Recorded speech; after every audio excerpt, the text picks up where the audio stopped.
Presiden keempat Indonesia Abdurrahman Wahid pernah berkata, hanya ada 3 polisi jujur di negeri ini, polisi tidur, patung polisi, dan Hogeng. Lahir di Pekalongan, 14 Oktober 1921, Hugeng Iman Santoso adalah Kepala Kepolisian Republik Indonesia kelima. Namun, warisannya jauh melampaui jabatan. Ia adalah perwujudan nyata dari nilai-nilai luhur yang kini kita kenal sebagai core values ASN, berakhlak. Ia bahkan meminta istrinya menutup toko bunga yang menjadi penopang ekonomi keluarga, tepat sebelumnya dilantik menjadi kepala imigrasi. Alasannya, untuk mencegah konflik kepentingan sekecil apapun. Sebuah tindakan nyata dari prinsip tidak menyalahgunakan kewenangan jabatan. Integritasnya diimbangi dengan kompetensi. Hogeng memodernisasi Polri dan memperkuat kerjasama internasional. Sikapnya yang adaptif dan proaktif membuatnya tak pernah gentar memberantas kejahatan hingga ke akarnya. Jauh sebelum itu, semangat kolaboratifnya telah terbukti saat ia membawa puluhan insinyur Indonesia untuk berkarya di Jerman, membangun kapasitas bangsa. Keteladanan Jenderal Hogeng tidak lekang oleh waktu. Ia adalah bukti bahwa integritas adalah pondasi pelayanan publik. Bagi kami sebagai aparatur sipil negara, warisannya adalah kompas moral untuk menjadi ASN yang berakhlak, yang bangga melayani bangsa. Beliau adalah panutan core values berakhlak.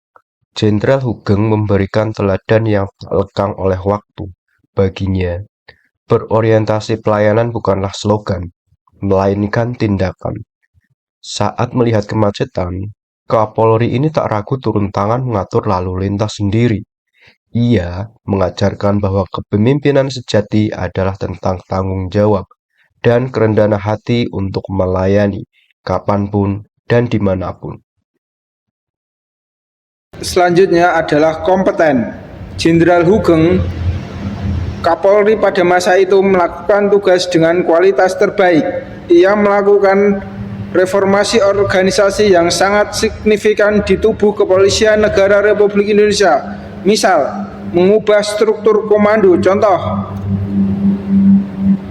mengubah Panglima Angkatan Kepolisian menjadi Kepala Kepolisian Negara Republik Indonesia dan mendirikan National Central Bureau di Jakarta.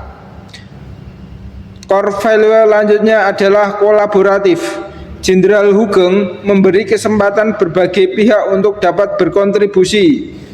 Selama bekerja di MBB Jerman, ia secara aktif membawa 40 insinyur Indonesia untuk bekerja di sana untuk transfer kemampuan teknologi demi kemajuan bangsanya, negara Indonesia.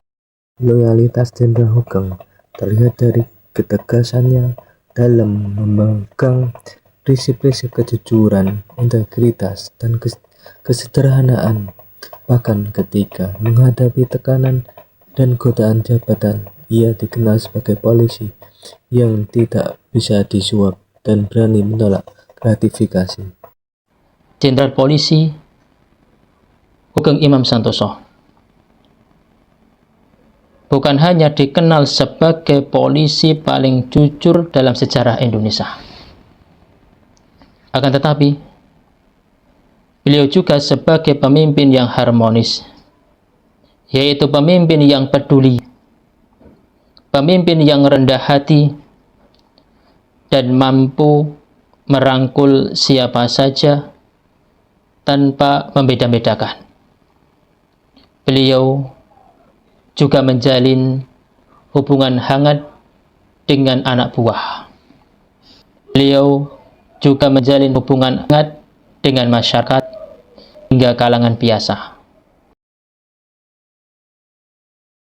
Jenderal Hugeng, ketika dia dilantik menjadi kepala imigrasi, dia menyuruh istrinya untuk menjual toko bunganya. Padahal waktu itu tokonya sedang ramai-ramainya. Ini menunjukkan integritasnya, akuntabilitasnya, agar tidak kemudian muncul kecurigaan-kecurigaan untuk penyalahgunaan wewenang. Ketika dia ditempatkan di Medan, dia juga tidak ragu untuk memberantas terutama bandar judi yang ada di sana, sampai ke akar-akarnya jaringan-jaringan judi yang katanya mendapat backingan dari aparat-aparat. Ini menunjukkan dia tidak takut untuk berbicara yang benar dan menjalankan apa yang ditugaskan olehnya. Dan